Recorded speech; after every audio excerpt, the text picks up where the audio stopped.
What is going on, everybody? Welcome to the Rings of Power spoiler review and breakdown. Today we're reviewing episodes 1 and 2 of the epic Rings of Power series, and we are breaking it down with Amanda at AMX NDA Reviews. What's up, Amanda?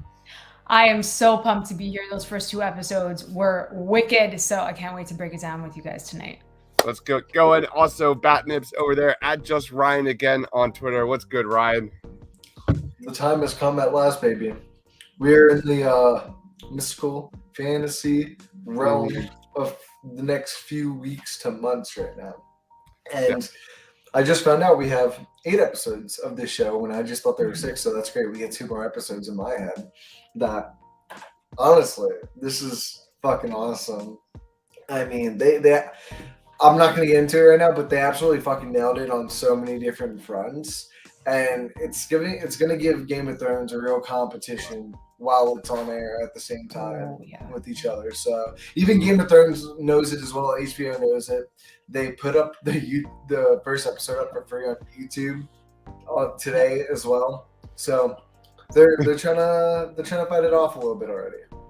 Love it. Guys, if you're new to the channel, please be sure to smash that subscribe button. Check us out on Twitter, Instagram at The Suit Up Geeks. Comment with us if you're watching this live. Let us know what your thoughts are on the first 2 episodes. This is a spoiler review. There's tons and tons to talk about here. Tons of names I'll be butchering throughout this show. If you're not watching live, please be sure to comment down below and let us know your thoughts and where episode 3 is headed. Let's just start off with general impressions. I thought from the jump, the production design is completely outrageous. The CGI, the practical effects, the orcs, oh my god, the orcs, the costumes, everything is just straight up gorgeous. Like from the very beginning of the episode, I remember like just wanting to be in my theater with a giant ass popcorn and a giant Coke and M&M peanuts and just soaking it all in, because there's nothing more beautiful than those pan shots and the mountains of Middle Earth and everything with the score behind it. Like it is just it's a very special feeling as a huge Lord of the Rings fan. It's like right there with Game of Thrones. There's something special about that, and I don't know really what to call that, but I thought the visuals and the cinematography were off the charts. Every scene looked like a freaking painting. I thought House of the Dragon looked gorgeous, but like this put House of the Dragon to shame, I thought. Everything about this show feels like it's the most expensive TV show ever made, and not a lot of times that comes through, but it really hit home in the first 2 episodes.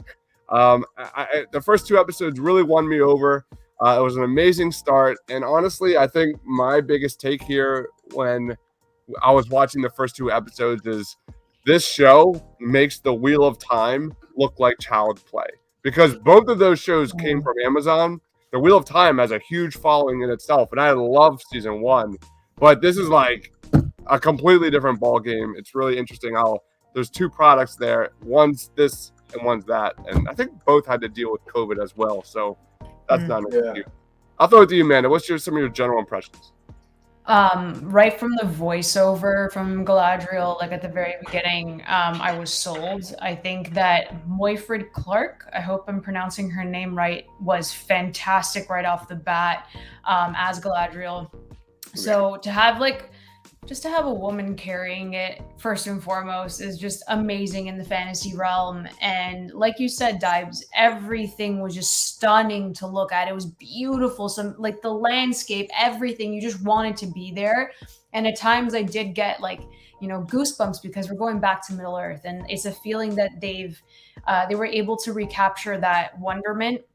And I think that's really hard to do with a franchise as big as this one and as loved as this one. So for them to nail all of that in the first 2 episodes, the production design, the costumes, as you mentioned, the score, my God, we got to point that out because it was just magic. All of those moving parts coming together quite beautifully, and they used their money properly. I think that's the important thing. Per episode, they really used what they had, and you could tell that they really care about the story within the first 2 episodes. So I was just blown away by it, and I'm really excited to see where it goes from here. Love it. What about you, Rod? Yeah, dude. I mean, everything you guys said, but to add on top of that, like the fact that this is the most expensive show of all time. Is it? Yeah, no. Oh, yeah, it actually is. Yeah. Yeah. Dude, do you know how much they Thought. put into this? General question. No. Do you know? Dude, No. they put $1 billion into Exactly. this Nah. one season. Yes. Dude, they put $1 billion into this one season of television. And I don't know if you saw the quote they came out with the other day, right before this premiere, these 2 episodes last night, about how if this isn't a success to them, they're kind of done with original streamers. Like, they straight up said that. And I love watching this show. It's gorgeous. But I'm afraid to get too invested in this because I don't know what the expectation is for these guys for a show that cost them $1 billion. So I don't know, especially when they've got like pretty successful television shows between Jack Reacher, The Boys, Yeah. the new Jack Reacher show 2, the spinoff, whatever. Yeah. Yeah, so I don't know. I think it looks gorgeous.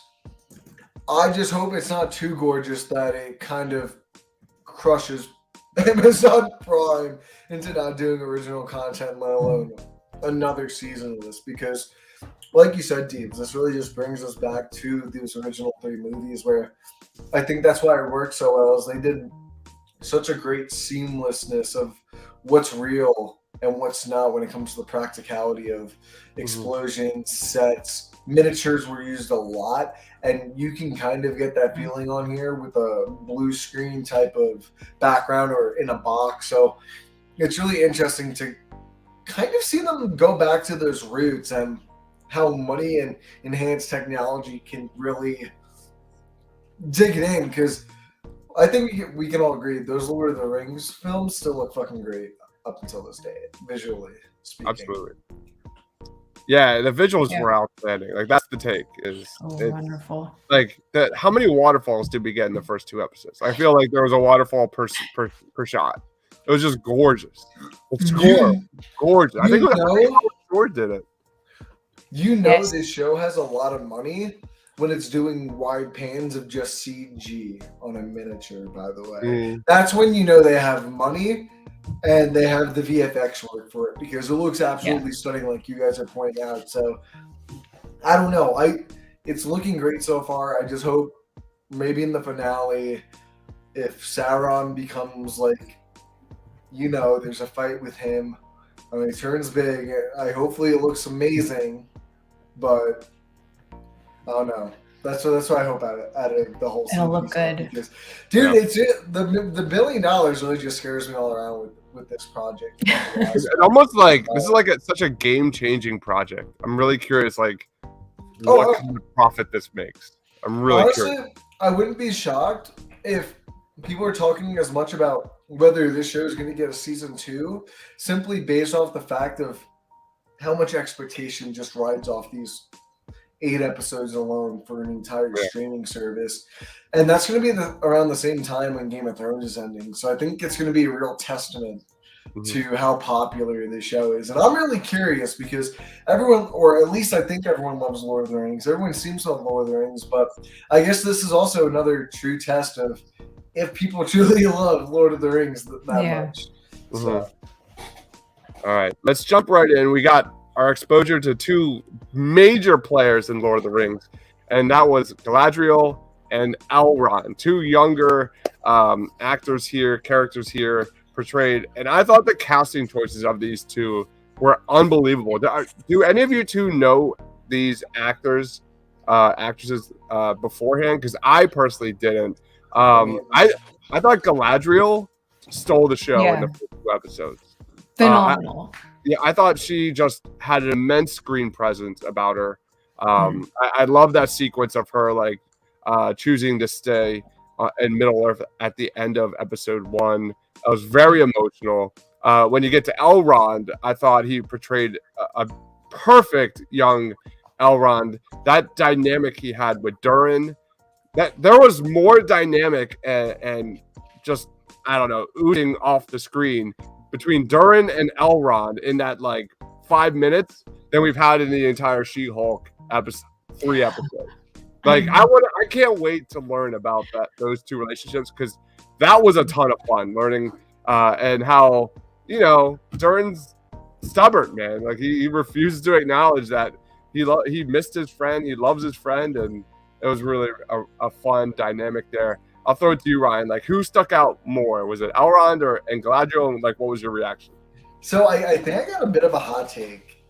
Okay. The first 2 episodes had me flip-flop. The first episode, I thought Elrond was really just okay. Wasn't really doing it for me.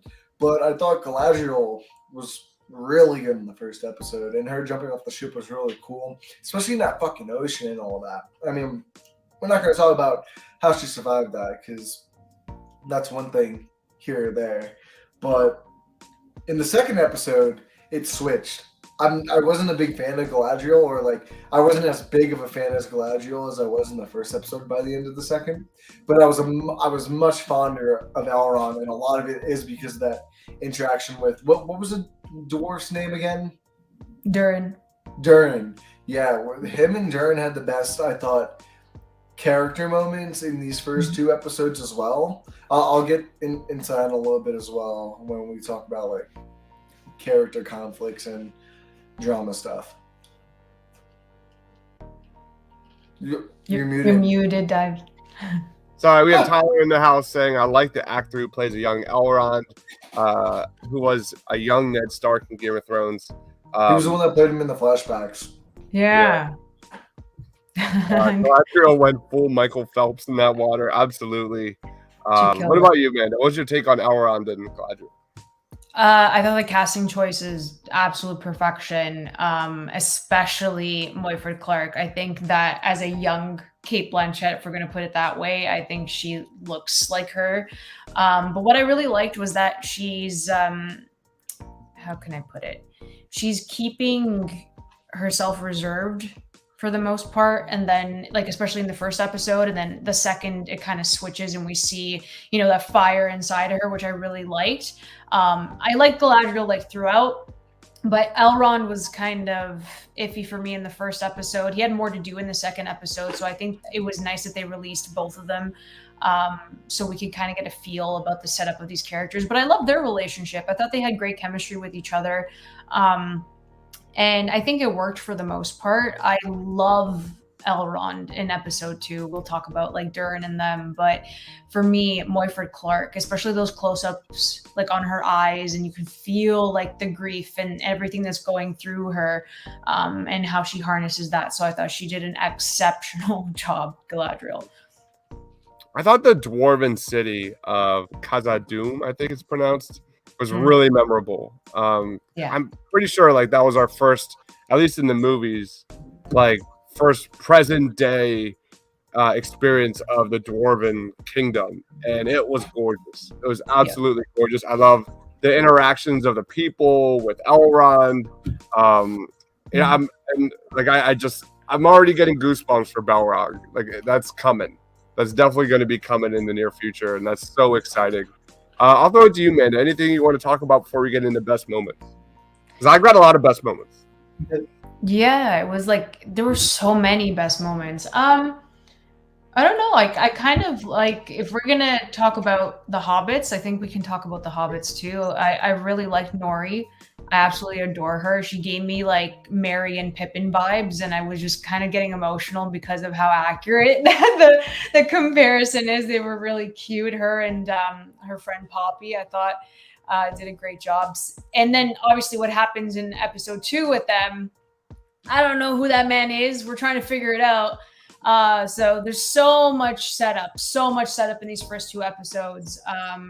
But I liked them. I liked the Brandyfoots. I loved the Hobbits. I thought it was filled with like whimsy, and it was just really cute how they you know, just brought them together. I think that the Hobbits, we got to mention them, of course. So I'll jump right in. That was my favorite moment of the first 2 episodes. Let's see. There we go. The intro was awesome. How they like camouflaged the entire village And then you had that beautiful back score in the background, and they were hiding from the humans. Like that was super well done. I love how the hobbits in this are like in this like infancy stage of development. They're not hobbits yet; they're Harfoots. I thought the Harfoots were truly the biggest winners of the first 2 episodes. I like they were so good, Manda, that like I kept thinking of like, when are we going to get a prequel series of the Harfoots? Like there's something about them that was like truly magical, and I couldn't stop watching them. Yeah. And they were dirtier. The costume design was unbelievable. So like good. it was so cool. There's like something just wondrous and harmonious about the Harfoots that really stole it for me. What about you, Ryan? Any take on anything before we get into best moments? I mean, I agree with you guys all. This show just fucking rocks it. Because honestly, I really just want to get into best moments. Because, like you said, Deebs, there are a lot of just great fucking moments. Because I don't want to just rehash everything you guys said. All right, Ryan, lead us off. What's your favorite moment of episodes 1 and 2?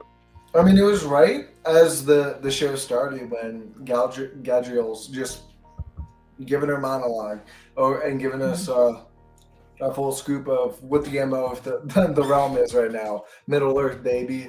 And just seeing Sauron reign and just seeing his kingdom full of orcs was just fucking cool. Like, as a Lord of the Rings fan, it's just fucking cool to see Sauron like on his steed at the top, ruling. Dude looks menacing as fuck. I don't know where Gadriel and her brother think they're gonna beat him, but like, these motherfuckers, they're crazy as shit because he's scary. That was like, just to start the show off, such a good little snippet for the fans of like the original trilogy. Yeah. What about you, Amanda? Oh man. Again, Elrond and Durin, like the whole thing. It's the first time we see them on screen together. There's an emotional connection. There's years between them that you feel like instantly. It's been, I think, I read up on it was 20, 30 years, and they're trying to calculate dwarf years versus elves years and how long that actually is. So, that made me emotional the most, just because their banter was great. They were very playful, but you feel that connection. They're cementing that early on in the season. Obviously, we're reminded of Legolas and Gimli. Like, they were just amazing. My favorite characters in the series, to be honest. So I love them. I love Disa. People were like saying so much crap online about Disa beforehand, and then you're watching her and she's absolutely like hilarious and compliments Durin so incredibly well. So that was one of my favorite parts. And then when the orc was an orc, the surprised oh my god, what's her name? Bronwyn's son? Bronwyn. Yeah. That was a fantastic sequence. They really leaned in on like horror elements. Yeah. It was so good. And then like the makeup, I'm like, this is why like practical, like just literally don't use CGI all the time for these things, because it feels and looks so authentic and so different. But those 2 moments really stood out for me. You nailed it. I was going to bring up the moment with the orc when like she's looking through the cracked floor, and the eye. You see the eye come out, and then you see the hands come out from underneath, and like it was awesome. That balance, like you said, man, of CGI and practical effects was fantastic. That scene where that moment where Arondir is thinking that the monster that he's being chased from is in front of him, and then he gets grabbed from behind. Like that was awesome. It's awesome. It's so good. Yeah, Lord of the Rings does such a good job with like balancing genres like that. It's like an adventure, it's horror, it's an action. Like they do such a good job of balancing everything that. And I thought the introduction of the stranger was really good. And let's talk about what we think is going down here in episode 3, because we saw the stranger fly in and basically land in front of the Harfoots, Nori and Poppy, I think it was. And like my first go-to I'm not saying that's Gandalf, but I definitely am leaning towards some sort of wizard. And you has know to what? be. You know what the nod was that like I thought of it was there was a moment at the end of episode 2 where he like is playing around with those lightning bugs. Fireflies? Yeah, Okay. the fireflies. Yeah. And Yeah. it reminded me of Fellowship when Gandalf talks to the moth and he gets saved by the eagle off of Yeah. Isengard. That was like Mhm. when I was like, that's 100% a wizard. Like, Yeah. there were so many nods there. But I feel like he looks like Ian McKellen. I Okay. feel like they purposely did that because I don't know. It looks like him, so I hope it's. That'd be really cool. Oh I god. mean, he's already old, so it might as well just be Ian McKellen at this point. Just 1,000 Yeah. years already. They should have just Yeah. brought him back and like CGI'd him. It's like, okay, he's here. It's fine. Perfect. It was awesome. So we're all on the Yeah. same page. Like, it's definitely some Oh, sort of yeah. wizard Yeah. Yeah. moving forward, or the birth of the Blue Wizards or something. I don't know. Yeah. How would you grade this episode, Ryan? I'll start off with you. The first episode, I'd give. So that's the thing with this show. I think it had a really good hook for the first episode and kept me intrigued throughout. I think that's where the second episode lost me a little bit. Okay. Is it didn't really intrigue me about the overall story. It really just wanted me seeing what would happen to Gadriel since she's in the middle of the ocean just swimming. I mean, it's kind of just a giver that I want to see what happens there. And also being chased by a giant fucking worm of all things, which was, dude, I'm like, oh man, they're really going to do a giant worm in the middle of the ocean. Let's just see how good this looks visually. I was impressed. It looks really good. It looks really good. I liked the character drama between Elrond and Durin, Mhm. but other than that, Elrond's character, I have no clue like what to make of him overall because to me right now he just feels like a Legolas stand-in.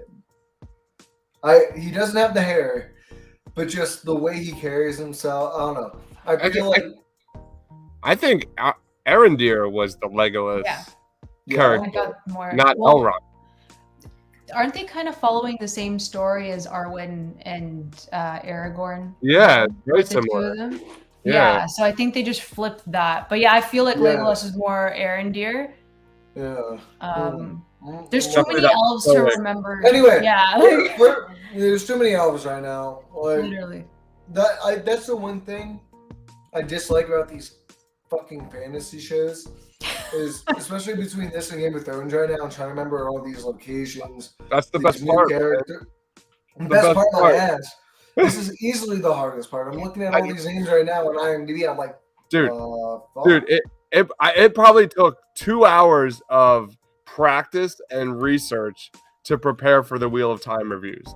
But not even on like I had to learn a whole vocabulary in order to stick with that show because they don't hold your hand whatsoever. That's what good fantasy shows do is that they'll hold, Yeah. they don't hold your hand. They'll slow No, they it trust down the and like audience. yeah, They just, like, throw you in.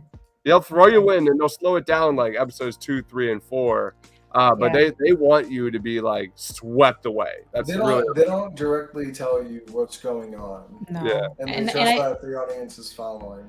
yeah, and I feel like the Disney Plus Marvel shows, not that I want to drag anyone, but it's like they're too on the nose sometimes, and it's really like they are telling you every single move that they're doing.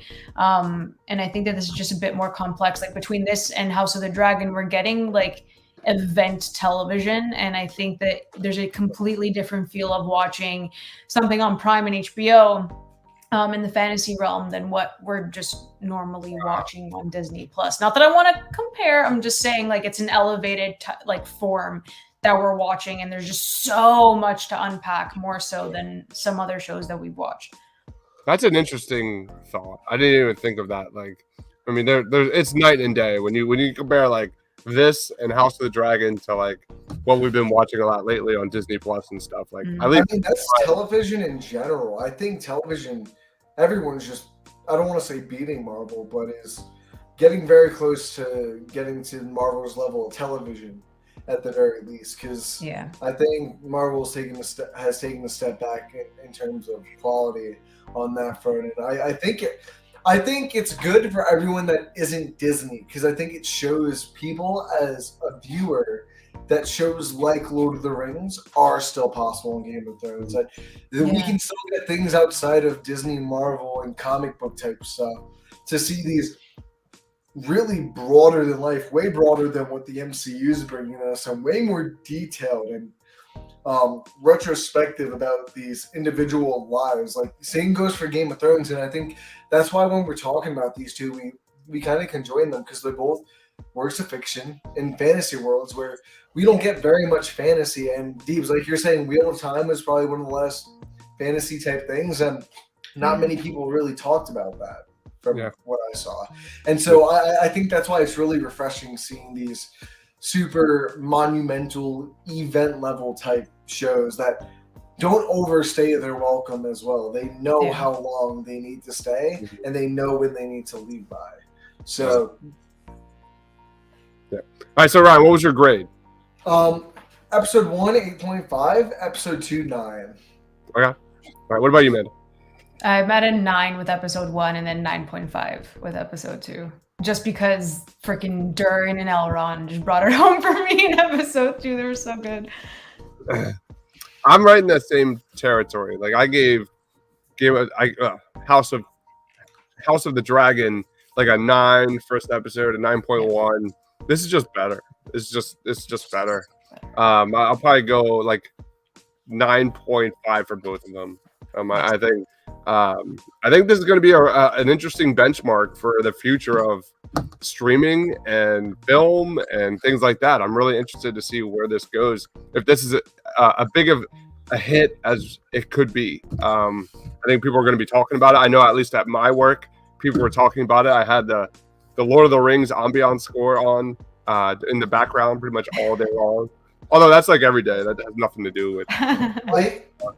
I want to add, I think this is the first television show to truly bring the theatrical experience to television. Yes.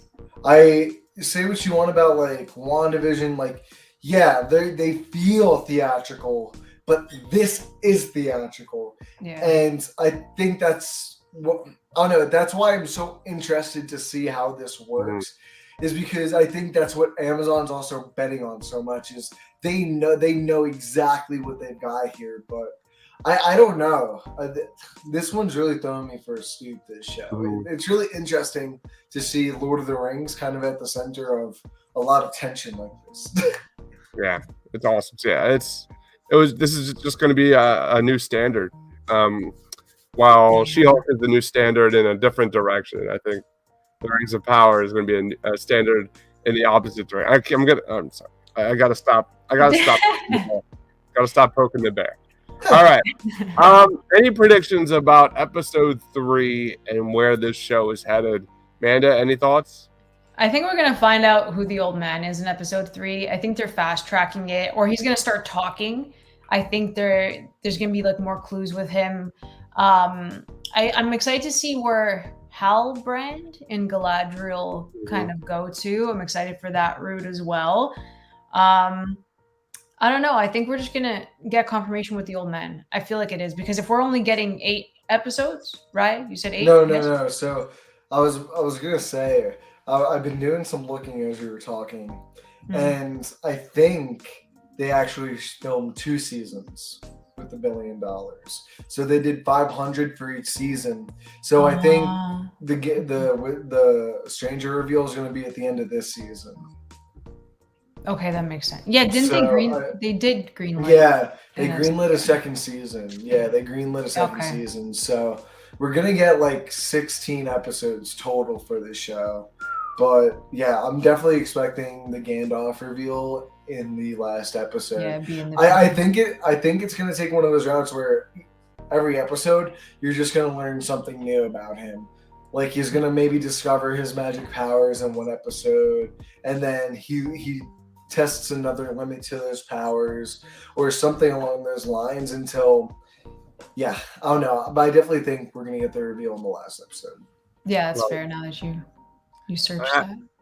I think there was a reason they showed us the dwarven kingdom of Mm, Thorin. Like I think there's a purpose for that. yeah. You look at that dynamic between Durin and Elrond. I think what happens is Elrond convinces Durin to help him in the war, and Durin gives him his army. And in that time, Sauron attacks Moria and with Balrog or whatever. And basically, that's the downfall of the Dwarven kingdom. And I think we're going to get that. I think we're going to see that. I don't know if it's going to be episode 3, but I know I'm pretty sure that's going to happen in this show. And we're going to see that. Isn't Golem also confirmed to be in this show? I have no idea. For some reason, that sounds familiar. I don't know if that's true. Take it with a very grain of salt. Something in my head just tells me I remember hearing about that because we also are waiting for like the ring to make an appearance, and usually with the ring comes Golem. Mhm. So Yeah. it's usually a hand in hand. I don't know if they'll do like an Andy Serkis Golem. I don't know. Has to. I will riot if he doesn't come back for 5 minutes. Like, my yeah, guy isn't doing much right now. So let him do it. I do think that during like the dwarves are gonna have the first ring that we see, because I'm getting those vibes. I don't know, because obviously there's multiple players, but yeah, go ahead, Types. Sorry. We got our glimpse of Celenbror. I'm probably pronouncing that wrong, but I'm fairly certain he's the one who creates the rings. So we're definitely going to see that plan put in place, and pretty much the downfall of that, everything that happens afterwards. So I'm pretty sure like this show's going to get nuts. With a war and everything in between. It's gonna be awesome. I wonder if this is gonna be like a death show, like Game of Thrones in that aspect, where I think that's where Lord of the Rings kind of has its free wings in that aspect. Is now they're on television. The scope of what characters they can utilize, especially when it's not off of any source material and they're just kind of just making it up on their own. Like, a lot can happen. So we only have 2 episodes in, but I don't think they'll go that route because I think they're going to want to stay away from the comparison of Game of Thrones in that universe because I feel like that's the reputation of that series. And I think there's already the comparison between the two of them, but I'm very interested because this is also a PG-14 too. It's not as violent, so I wonder like if they're gonna go as dark as like I'll be honest, some of the Lord of the Rings movies got kind of dark for PG-13, and I wonder if because we're in 2022 and the MPAA is kind of in like a much different scenario about how they grade things. I wonder if they don't kill a lot of people. I wonder how dark this show can get. And I really hope that they really get dark on that PG-13 level where it's just creepy enough where you're like, wow, shit. Especially when you have Sauron, his presence throughout the show is just intimidation. And I want to feel that throughout the show. And I feel like that's something that might be missing a little bit. All you really get on Sauron is, oh, he's dead. But like, come on, we all know that he's not dead. Anyone that knows the name Lord of the Rings just knows Sauron's not dead. So you just knowing that he's not dead, and everyone keeps telling you that he's dead, and they don't really confirm anything. I wonder how fast they're gonna progress storyline wise throughout the season. I guess that kind of conjunctures into my whole thing, but I think it's gonna stay pretty linear. Unlike House of the Dragon. Mm-hmm. All right, let's roll into final thoughts. Again, I thought the first 2 episodes were terrific. I have no idea where the hate of this show is coming from. It was awesome from start to finish. This is, like you said, Ryan, true cinema. I love the nods of Peter Jackson's Middle Earth were top. Like they really showed in this first 2 episodes. We even got an Arkansas nod, I believe, which was really, really fun. Like, there were so many references, and I can't wait to see where this goes. Any final thoughts, Amanda? This is just miles better than I thought it would be. The hatred for the show, people calling it boring, have obviously not sat through Lord of the Rings more than once. I don't know why people have been calling it boring. I was very surprised that I was engaged from the very beginning. Yeah, I find it odd, but it's beautiful, and you get so, invested in these characters right from the bat. You're like involved in this world, and it's the truest form of escapism. I think like this is the first time, not saying that Westeros didn't do that for me in House of the Dragon, like it was good to be back, but this is just, it took me back, to being a kid watching Lord of the Rings for the first time. And I think to be able to recapture that magic the way that they did, it's really hard to do. And they did it. So I'm really happy about that. They're all great. I'm so happy with it. I really am. What about you, Ryan? Any final thoughts before we go into plugs? You can just tell that there's a lot of care given in this show, which this is a show that will never work if you didn't. And I just think they're on the right road right now. And that's reassuring for the time being. But at the same time, we're not the ones that are looking at the analytical side at the end of the day. We're just looking at what people on fucking Twitter are saying and what people we know in our daily lives are telling us. So, I don't know. I'm really interested to see how this series ends, or the season ends, and just what happens in and outside of the show itself. Honestly, they're both equally interesting to me. What a time to be a fantasy fan! Oh my god, it's just insane. This is a treat. It's a delightful treat. Plugs. Let's roll into plugs. I believe on Sunday we have a roundup going down. No roundtable. No, just House of the Dragon on Sunday. House of the Dragon on Sunday at around 10 o'clock, right when the clock hits 0 on episode 3, I think it is. It's supposed to be. So that's going to be awesome. Be sure to check that out. We will definitely be doing a power rankings every single week. I'll throw it to you, man. Anything you want to plug? Oh man, I'm covering TIFF this upcoming weekend, the 8th to the 18th. So yeah, just follow me over there, AMX ND Reviews. I'm going to be exhausted, but it's going to be great, and I'll have some coverage for you guys. What about you, Ryan? Yeah, you guys can just follow me, just Ryan again, as per usual. But also, I wrote an article about the Halloween franchise and about the new David Gordon Green one over at Downright Creepy. It's over on my Twitter page, so go give that a check down there. I think it's a really good article. Maybe you guys will find something of interest in it, so go check it out. Let me know what you think, and yeah, thanks. We have our greatest sports movie characters of all time draft going down in September. That will be a blast. If you guys are watching and you're a content creator, message us at the Suit Up Geeks on Twitter, DM us, and let us know. We love having new people compete. So it's a 10-team fantasy football style, snake style draft. And this one we are doing greatest sports movie characters. That's going to be epic. And She-Hulk reviews next week. So show. I can't wait for that, Amanda.